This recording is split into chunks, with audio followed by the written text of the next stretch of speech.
Hi friends, நான் உங்கள் கவிதாரி. அனைவருக்கும் எனது இனிய பொங்கல் நல்வாழ்த்துக்கள். நம்ம இன்றைக்கி பொங்கல் கொண்டாட போகிறோம்ல, அதனால் நம்ம தோட்டத்தில் வாழை இலை, பூவு, பரங்கிக்காய் எல்லாம் பறிக்கலான்னு வந்திருக்கோம். வாங்க. அரளிப்பூ பறிச்சிக்கிறோம்.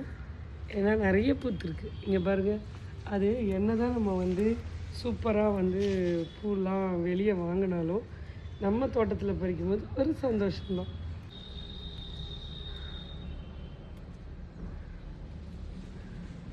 என்ன தான் நம்ம 10 ரூபா 20 ரூபாய்க்கு பரங்கிக்காய் கிடைச்சாலும் நம்ம தோட்டத்தில் பறிக்கும் போது அதுவும் ஒரு அலாதி சுவை தான். மஞ்சள் கொத்து, இது பார்த்திங்கன்னா இஞ்சி எல்லாமே நம்ம தோட்டத்தில் வச்சுருக்கோம்.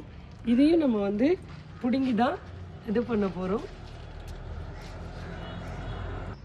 இப்போ மஞ்சள் கொத்து எடுக்கிறோம்.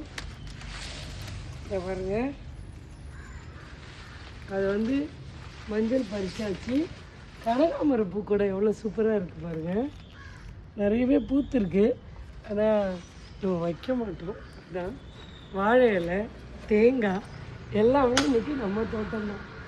பாருங்கள், வாழை இலை கட் பண்ணிக்க போகிறோம். கட் பண்ணிக்கலாம். தேங்காயும் நம்ம மரத்துலேருந்து உள்ளது தான்.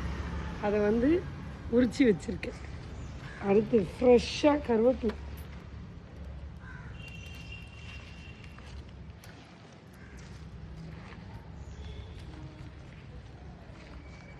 பொங்கல் வைக்க போகலாமா? பூஜைக்காக திருநீற்று பச்சளைங்க, சும்மா சூப்பர் வாசனையாக இருக்கும். மோஸ்ட்டாக எல்லா இடத்துலையும் வளராதுன்னுவாங்க. அது என்னமோ தெரியல, நம்ம வீட்டில் எது வச்சாலும் வளருது. இது எல்லாமே மாலையாக கட்டி போடும்போது நம்ம வீட்டிலையே ஒரு மனம் இருக்கும். பூஜைக்கே சூப்பராக ஒரு அழகு சேர்க்கும்.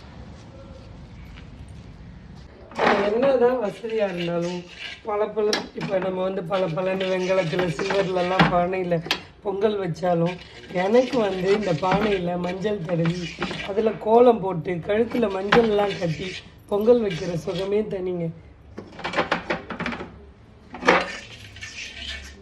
பொங்கலும் பொங்கல்,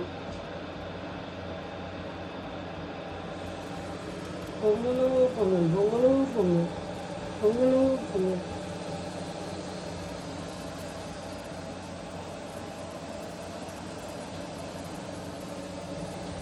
பால் பொங்கி அரிசி போடுறோம்.